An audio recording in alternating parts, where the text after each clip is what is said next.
Hi, I'm Mike Dilk, and you're listening to the Relax Back UK show, the show that explores all kinds of health topics relevant to you, your family, and your friends. Each week, I talk to expert guests from a range of backgrounds to inform and entertain you. So please do join the Relax Back UK family and stay tuned. Hi, and thank you for joining me on the Relax Back UK show. Bart Vorm from Ditto has developed a system that helps to make consultations with doctors a little bit simpler and a little bit easier. So it's a patient app that allows you to record a conversation, scan a document, and then get a simple explanation, also in different languages.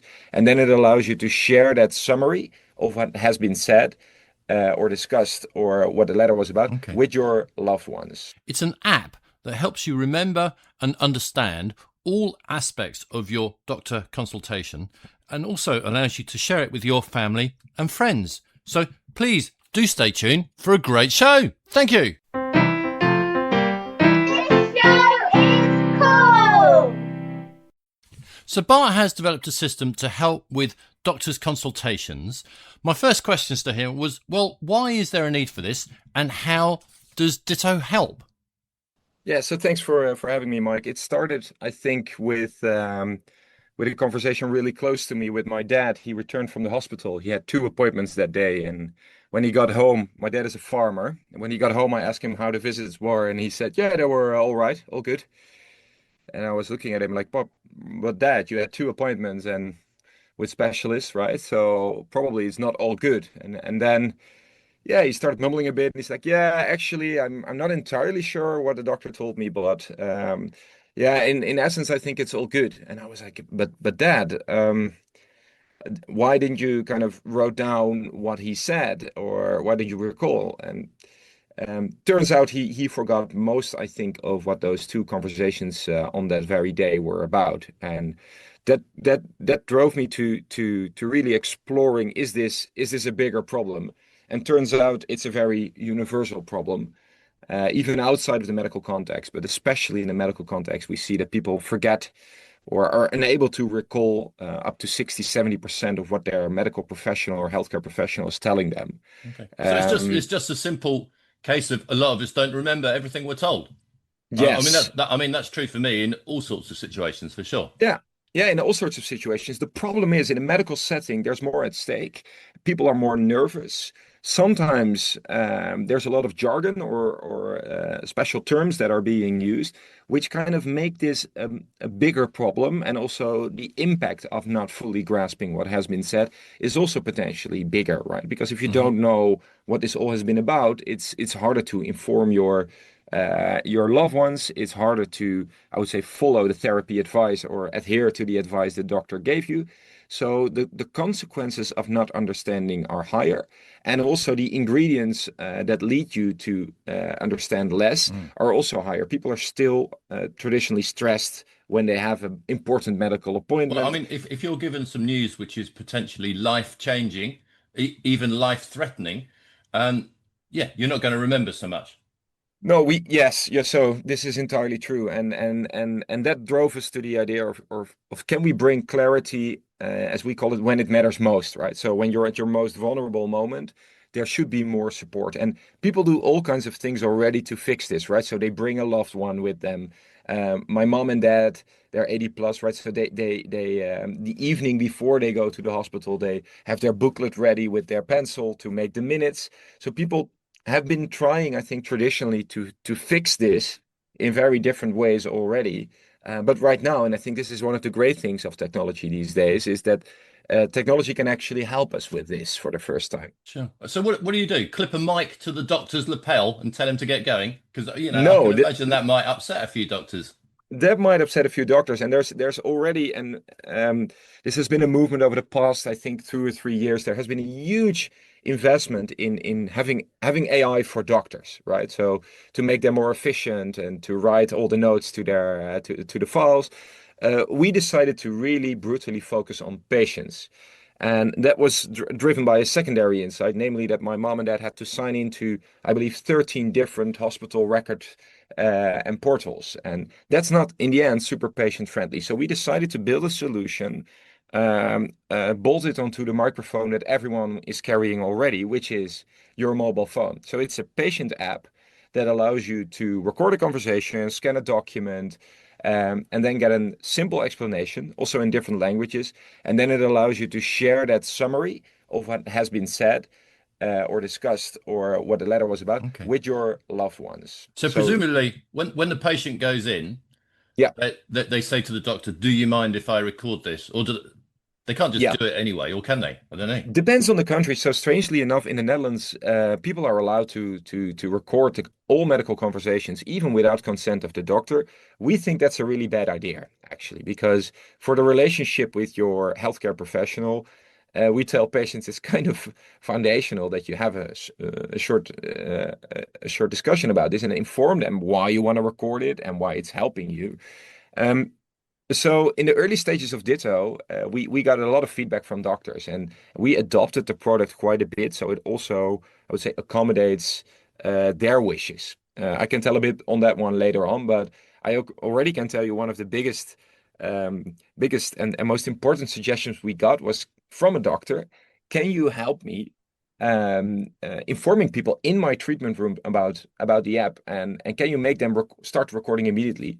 And I said, what do you mean? He said, yeah, can you put something on my desk maybe? And I was like, but what do you have on your desk? And he told me, I have a keyboard and a mouse. I'm like, should we make mouse mats?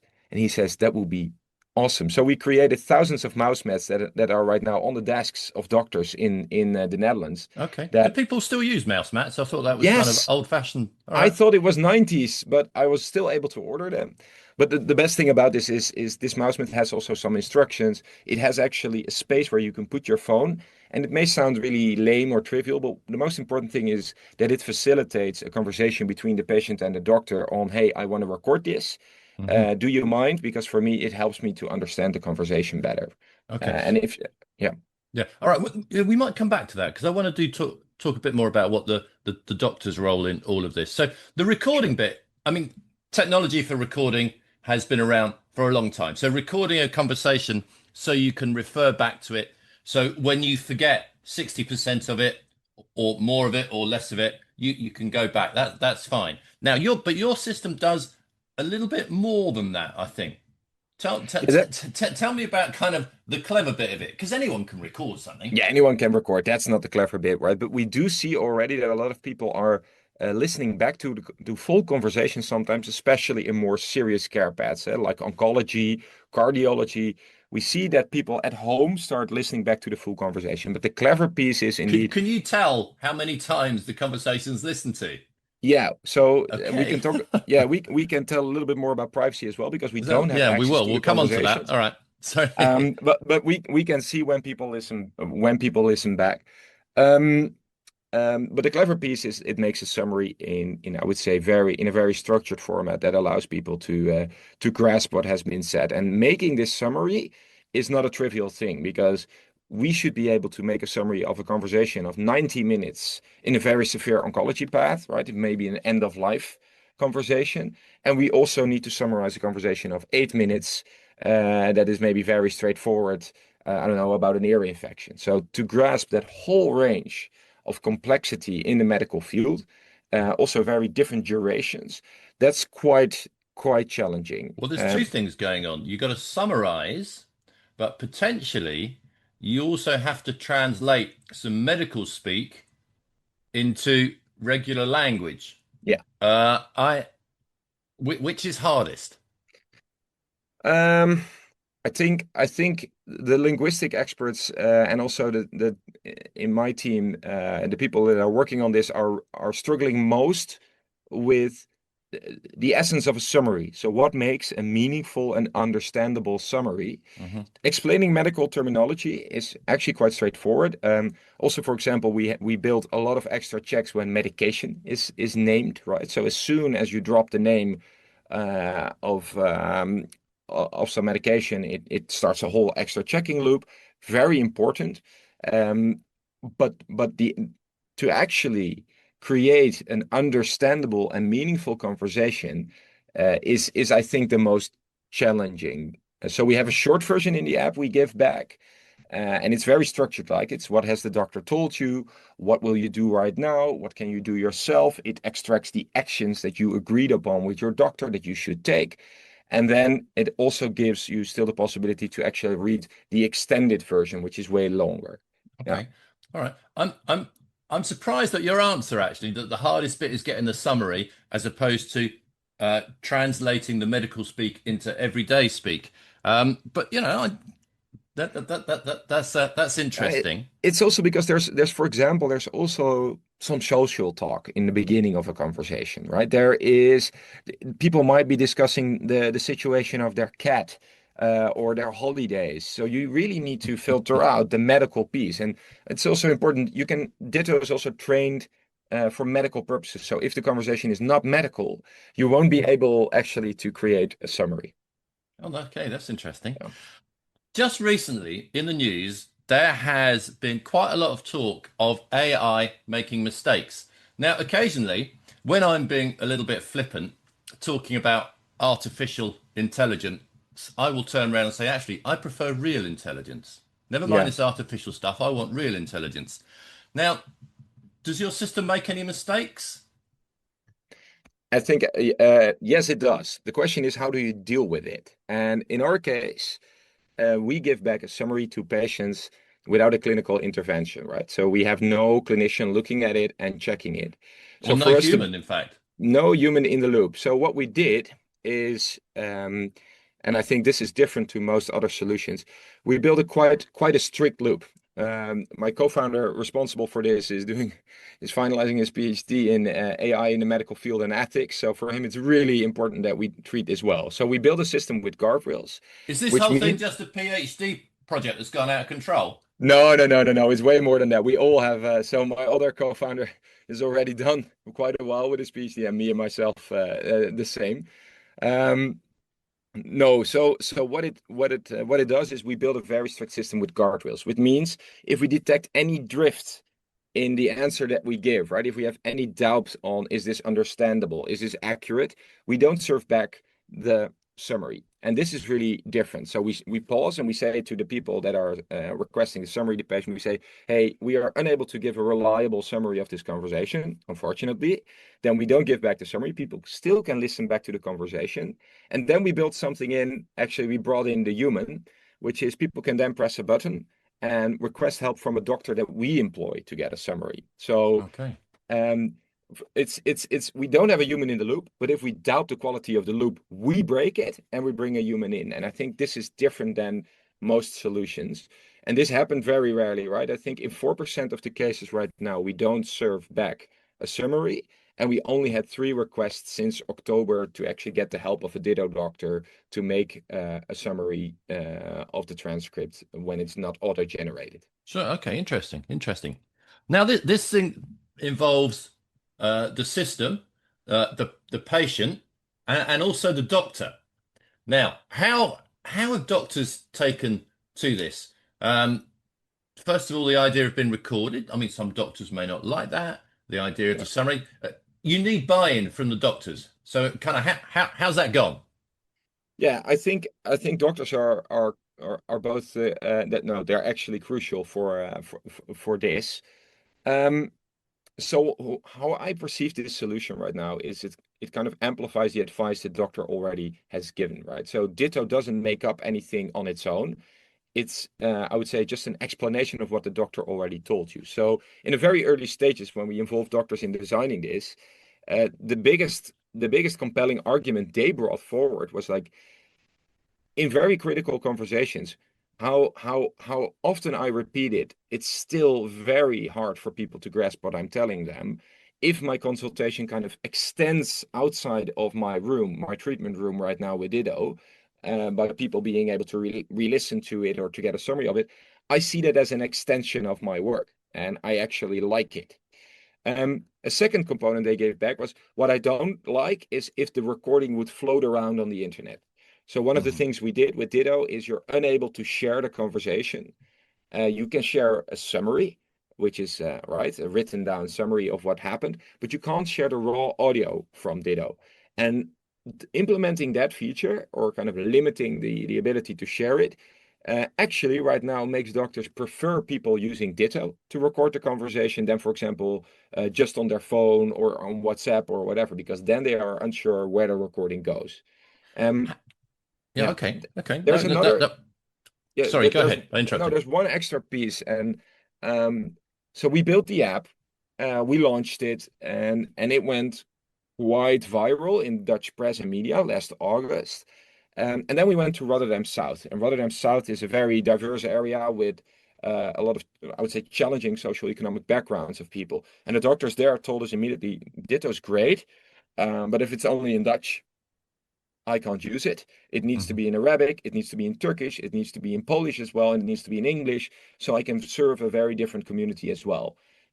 So we added that, and that is a very, I would say, very clear, very positive contribution for doctors while they for them to use it. That's interesting. I can imagine the translation. Is the translation done via AI? Yes, so it Okay. translates the summary to Can some people. problems sneak in there? Because some things in English might mean something completely different in Arabic. Yeah, for example, some diagnoses are not even kind of available in other languages, right? They don't even exist. Or to give you an Okay. example that I gave earlier, the medication names. We have one example in the Netherlands called enanopril, which is in Dutch pronounced almost the same as 1st of April. So you have to be really, really mindful. And that's why we train it on medical models. Okay. Um, Severely, I would say, before we publish. There's one extra group that you forgot to mention, and we forgot it as well in the beginning. So you mentioned patient and doctor. And the funny thing is, when we designed Ditto, we had one small button that says share your summary with loved ones around you. And it turns out that that became the most used feature in Ditto. So people could share a summary with their family and friends. And this has been, I think, the biggest growth lever. And for me, conceptually, it has been mind-blowing. So what it does, it allows you to right now build a circle of friends and family around you. Yeah. And after a consultation with one push of the button, you share your summary with those people. And you can differentiate what you share with whom. But this feature for me is really important because it also changes the relationship about care and health from only between a patient and a doctor. But if a patient wants to, you can involve more people with your care. And this is really, for me, it's really important and also really meaningful.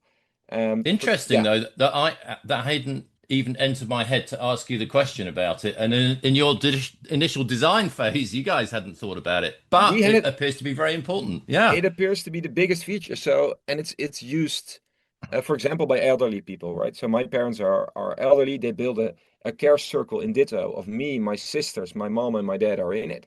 And right now, my mom ended up in the ER emergency room. She had a typical Dutch accident. She fell with her bike. She shared the situation of what happened, what the doctor told her via Ditto with us.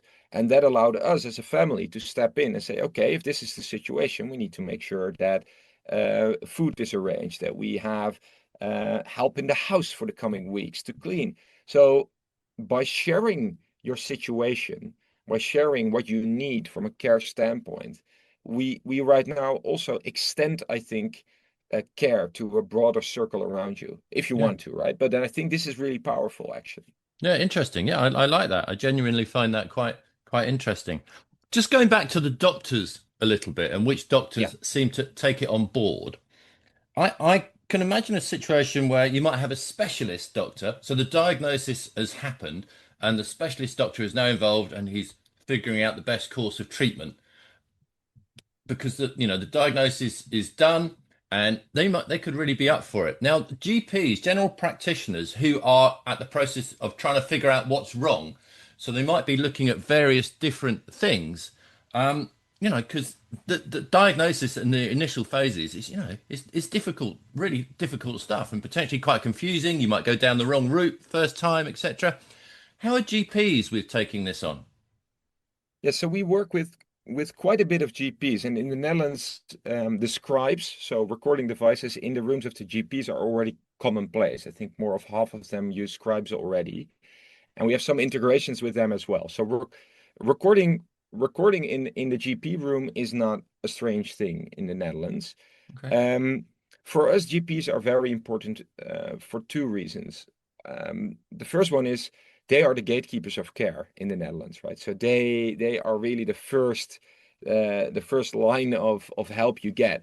And with Well, that, the same here, volume is same everywhere, yeah. probably. So the volume is really big. They know their patients, and they also they have a huge difficulty sometime in keep explaining to people what happened or what's going on. And also, if, for example, in the Netherlands, if you visited a specialist doctor, you get a diagnosis, the GP gets involved again as well to inform you. So in this whole, I would say, in this whole realm where a GP is kind of your first point of contact as a patient, they really benefit from explaining as clear as possible what's happening. So for them, using Ditto or their patients using Ditto, receiving less calls to the front desk, like, can I already shower? Should I take the red pill or the blue pill?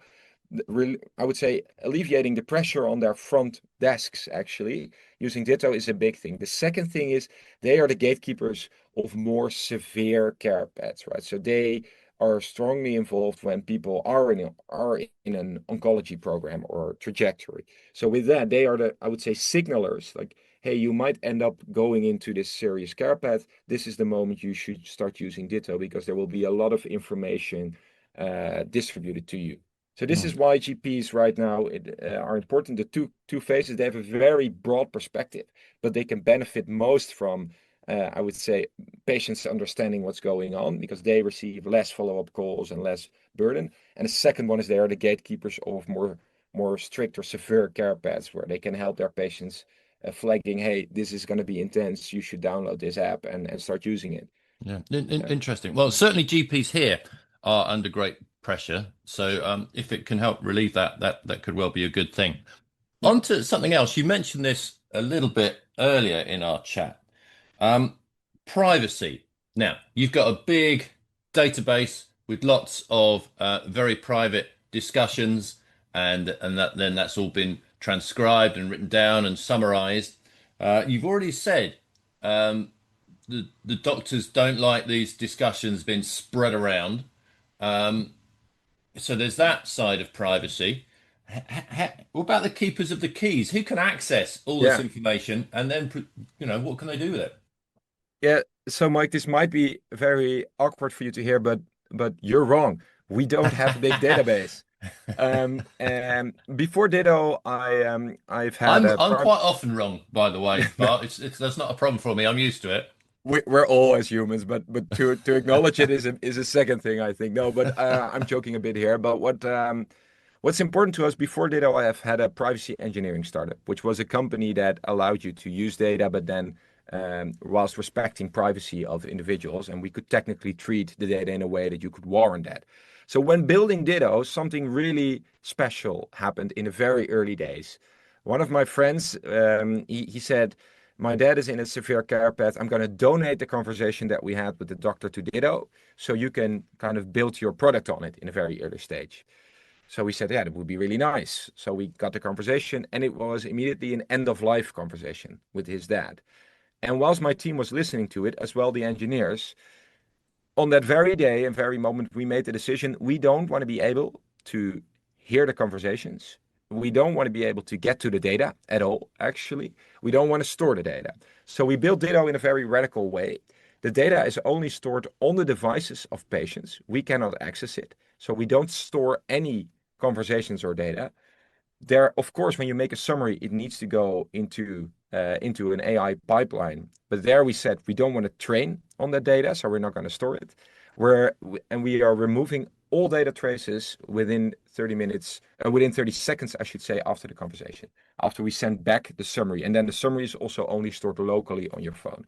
So Ditto is built, I would say, with some severe limitations for us as an organization, because right now, if a patient calls us and say, hey, can you check my summary? I say, we can't. We just can't. We can't see what has been created on your phone.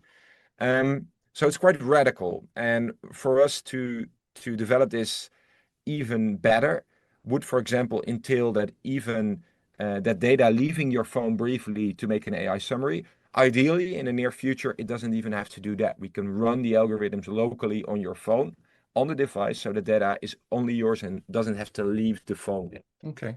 Don't a lot of people have their phones backed up on the cloud or somewhere else?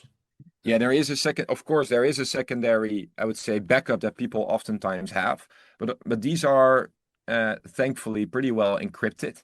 And what we also required with Ditto, which is also limiting us, is that you can only use Ditto if your phone has Face ID or Face ID protection or a password. Otherwise, your medical information is too, I would say, accessible. But we designed this whole product with, I would say, the patient in mind first. So for them to have an app at their fingertips that they can use with accessible information is really important. But we also said we should protect them a little bit and say, at least you need to have the basic security on your phone when you store this information there. Yeah. Okay. All right. No, interesting. I would say that makes a lot of people happier to use the system. Yeah, we also And got it a lot wasn't of an answer I questions. was expecting either. So yeah, Yeah, there intriguing. you go. We also got a lot of questions from companies like, oh, you must have a lot of data. Can we use that? Can we access it? Well, those are very short conversations because we don't have it, so we can't. Yeah. Yeah. Well, actually, that is interesting because I mean, some applications have a lot of medical information which can be anonymized, and then that is a very useful resource for public health information, which is good, and also potentially for slightly more nefarious means. And I'm talking health insurance companies. Yeah. So there's good and bad involved in all of this, having large medical stashes of information. But It's interesting that you mentioned the healthcare insurance. So in the Netherlands, we are supported by one of the biggest healthcare insurance companies here in the Netherlands that is advising us to all their insurees. But they also said very clearly in the beginning, we don't want to have any access or kind of in-depth knowledge about what people are doing in the app or what's happening. So they said we want to support this because we feel it might relieve pressure from the healthcare systems as a whole, right? They kind of they bought in on the core assumption that if people forget up to 70%, that's a huge waste. So let's improve it. But they didn't want to have any access to data or frequencies or whatsoever of diseases. Yeah. Interesting. All right. So in the Netherlands, you found that doctors are generally fairly accepting of this. Now, in the UK, things are different. We have the beloved NHS system, which is what most people use. Yeah. And it's a slightly different system. I don't know if you've had these discussions, but what do people think about it who work within the NHS, doctors within the NHS? We are having the first discussions right now. So just to give the listeners an overview, we went live in the Netherlands in August 25, and we right now have a little bit over 100,000 people using it, which for Dutch meanings is quite a steep growth curve, right? We grow 20% monthly, so that's great actually. First of all, we see doctors in specific care paths really embracing this. And these are the more serious care paths, right? Cardiology, oncology, and hematology, but also, for example, any neurodegenerative disease like Parkinson's or Alzheimer or dementia. We have doctors recommending us because there the need to understand what's happening and also share it with your environment is critical. And oftentimes these doctors already have been advocating, hey, you should bring someone, you should write down notes or even record it. So those doctors in general are, I would say, very supportive to what we are doing. And I think actually most doctors are supportive of the mission that we want to achieve.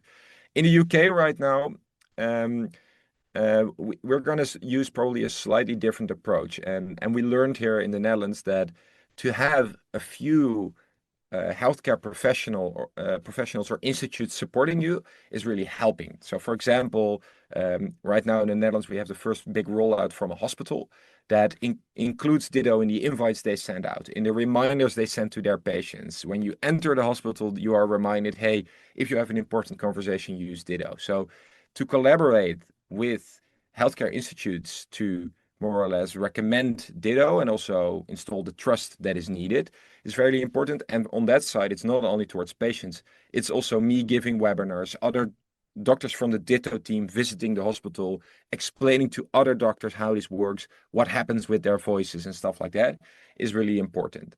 One of the signals we got back from the UK specifically was the issue with languages that many doctors actually face. So the option right now to translate the conversation and to give back a summary in a language that is relevant for a patient and his or her environment, right? Could also be that at home there are different people you want to involve that also speak different languages. Is a very big thing, and we already got some requests, for example, to also do real-time translations in the conversation, right? That you put Ditto at the desk and it in real time translates what has been said. So this is a requested feature right now with specific interest from the UK. And it's for us, it's going to be a big decision to make whether we're going to accommodate that, because I it's can no imagine small thing. accommodating that might be, quite tricky. Yeah, there are different risks associated to it. So yeah, definitely that would be a very big step that we would take, and also comes with a very different level of accountability, responsibility from a technical standpoint. I agree. Yeah. Interesting. Okay, so well, you've shown that this can potentially be useful, and people are using it already. Is it free to use for the patient? Yes, right now we definitely used the model where we say for the patient it's free. Also because we think, we are convinced that not understanding your care is a very foundational need actually that people actually have, understanding what's happening, right? So to capitalize on that would not be a good model. Secondly, we are right now negotiating in the Netherlands to be reimbursed by healthcare insurers.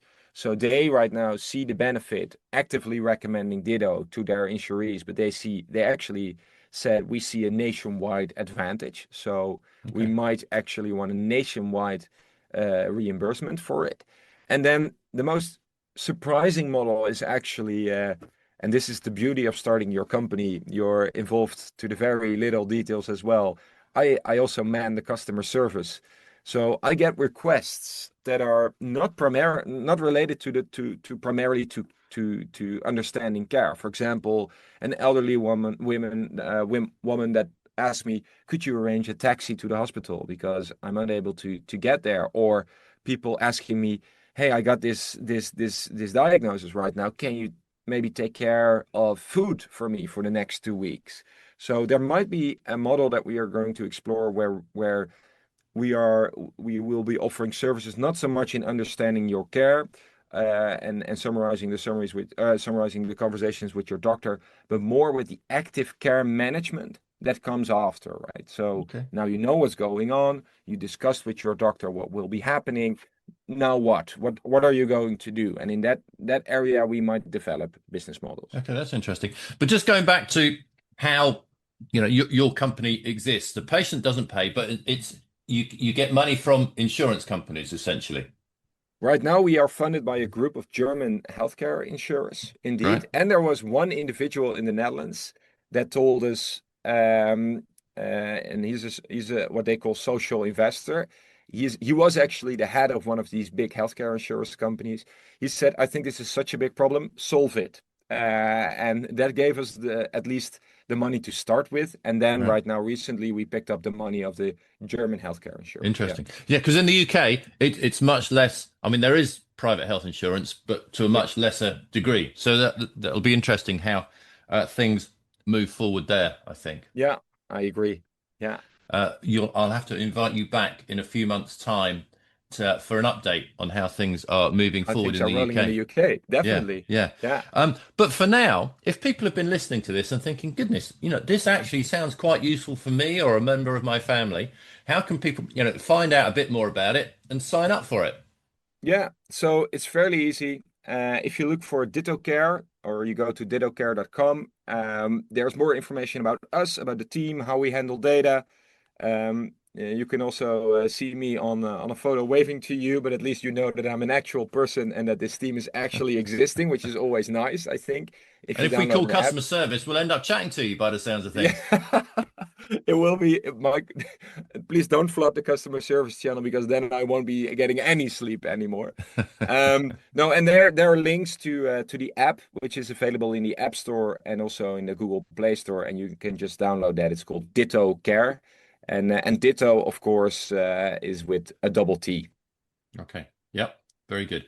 Bart, look, thank you very much indeed for taking the time to chat. Very interesting. Thank you, Mike. It's been a pleasure. Thank you very much to Bart Vaughan from Ditto. He was telling us about the system that he's developed to help patients with doctors' consultations. Thank you to you for listening, and have a healthy week. Until next week. Thanks for listening to the Relax Back UK show. Join me, Mike Dilk, again next week for more fascinating interviews and chat. If you're listening to the podcast version, please subscribe, like, and share it with your family and friends. And have a healthy week. Until next week.